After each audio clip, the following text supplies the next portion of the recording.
നമസ്കാരം, എല്ലാവർക്കും പുതിയൊരു വീഡിയോയിലേക്ക് സ്വാഗതം. ആദ്യമായിട്ടാണ് ഈ ചാനൽ കാണുന്നതെങ്കിൽ ഒന്ന് സബ്സ്ക്രൈബ് ചെയ്യണേ. ഇന്ത്യൻ നഴ്സിംഗ് കൗൺസിൽ കഴിഞ്ഞ വർഷം എൻട്രൻസ് എക്സാം നടത്തി അതിന്റെ അടിസ്ഥാനത്തിൽ മാത്രമേ എല്ലാ സംസ്ഥാനങ്ങളിലും BSc നഴ്സിംഗിന്റെ അഡ്മിഷൻ നടത്താവൂ എന്നാണ് നിർദ്ദേശിച്ചിരുന്നത്.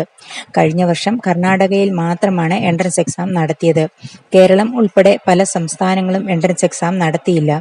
ഈ വർഷവും അതുപോലെ തന്നെയാണ്. എൻട്രൻസ് എക്സാം നടത്തുന്നതിനെ കുറിച്ച് സംസ്ഥാന സർക്കാർ ഒരു തീരുമാനവും ഇതുവരെയും എടുത്തിട്ടില്ല. കേരളത്തിൽ മാത്രം അഡ്മിഷൻ നോക്കുന്ന ഒരുപാട് കുട്ടികൾ ഉണ്ട്.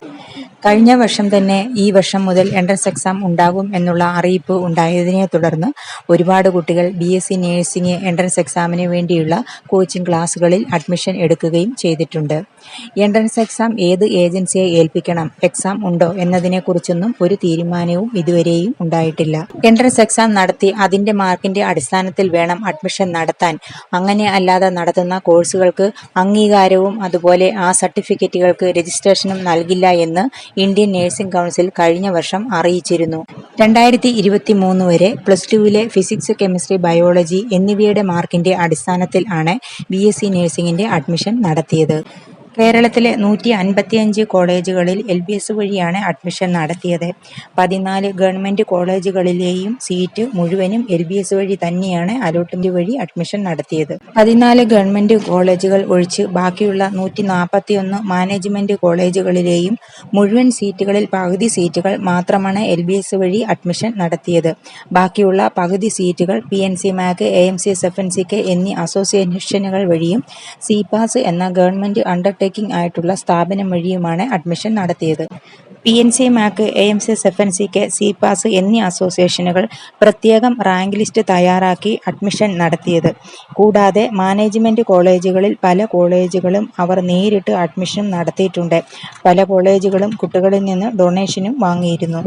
PNC MACൽ 50 കോളേജുകളും AMCS FNCKയിൽ 34 കോളേജുകളും CPASൽ 9 കോളേജുകളും ഉണ്ടായിരുന്നു. ഈ കോളേജുകളിലെ എല്ലാം മുഴുവൻ സീറ്റിൽ പകുതി സീറ്റുകൾ LBS വഴിയാണ് അലോട്ട്മെന്റ് നടത്തി അഡ്മിഷൻ നടത്തിയത്. ബാക്കിയുള്ള പകുതി സീറ്റുകളാണ് ഈ അസോസിയേഷനുകൾ സ്വന്തമായി അഡ്മിഷൻ നടത്തിയത്. ഓരോ അസോസിയേഷന്റെയും വെബ്സൈറ്റിലൂടെ പ്രത്യേകം ഒറ്റ ആപ്ലിക്കേഷൻ മാത്രം നൽകിയാൽ ഓരോ അസോസിയേഷനിലും ഉള്ള മുഴുവൻ കോളേജുകളിലെയും അലോട്ട്മെന്റിൽ പങ്കെടുക്കാൻ സാധിക്കുമായിരുന്നു. ഈ വർഷം ആപ്ലിക്കേഷൻ ഫീസിന് GST നൽകണമെന്ന് സർക്കാർ അറിയിച്ചതിനെ തുടർന്ന് മാനേജ്മെന്റ് അസോസിയേഷനുകൾ സെൻട്രലൈസ്ഡ് അലോട്ട്മെന്റ് നടത്തുന്നതിൽ നിന്ന് പിന്മാറി. അതുകൊണ്ട് ഈ വർഷം കേരളത്തിലെ 155 കോളേജുകളിലെ അലോട്ട്മെന്റുകളിൽ പങ്കെടുക്കണമെങ്കിൽ കുട്ടികൾ 155 അപേക്ഷകളും അവർ പറയുന്ന ആപ്ലിക്കേഷൻ ഫീസും നൽകേണ്ടി വരും. ഏതൊക്കെ കോളേജുകളിൽ പഠിക്കുവാനാണ് കുട്ടികൾക്ക് താല്പര്യമുള്ളത്, ആ കോളേജുകളെല്ലാം ഓപ്ഷനായിട്ട് വെക്കണമെങ്കിൽ ഓരോ കോളേജിലും പ്രത്യേകം അപേക്ഷ നൽകേണ്ടി വരും. +2 ഫിസിക്സ്, കെമിസ്ട്രി, ബയോളജി എന്നിവയ്ക്ക് 90% താഴെ മാർക്കുള്ള കുട്ടികൾക്ക് അഡ്മിഷൻ കിട്ടണമെങ്കിൽ അവർ ആവറേജ് ലെവലിൽ ഉള്ള കോളേജുകൾ ഓപ്ഷനായിട്ട് വെക്കണം. അങ്ങനെ ലിമിറ്റ് ഇല്ലാതെ ഒന്നിൽ കൂടുതൽ ഓപ്ഷൻ നൽകിയാൽ മാത്രമാണ് റിസർവേഷനും മാർക്കും അനുസരിച്ച് താരതമ്യേന മാർക്ക് കുറവുള്ള കുട്ടികൾക്ക് അഡ്മിഷൻ ലഭിക്കുകയുള്ളൂ. അതാത് കോളേജുകളിൽ ആപ്ലിക്കേഷൻ ഫീസ് നൽകി ഒന്നിൽ കൂടുതൽ കോളേജുകൾ ഓപ്ഷനായിട്ട് വയ്ക്കുവാൻ സാമ്പത്തികമായി പിന്നോട്ട് നിൽക്കുന്ന കുട്ടികൾക്ക് സാധിക്കുകയില്ല.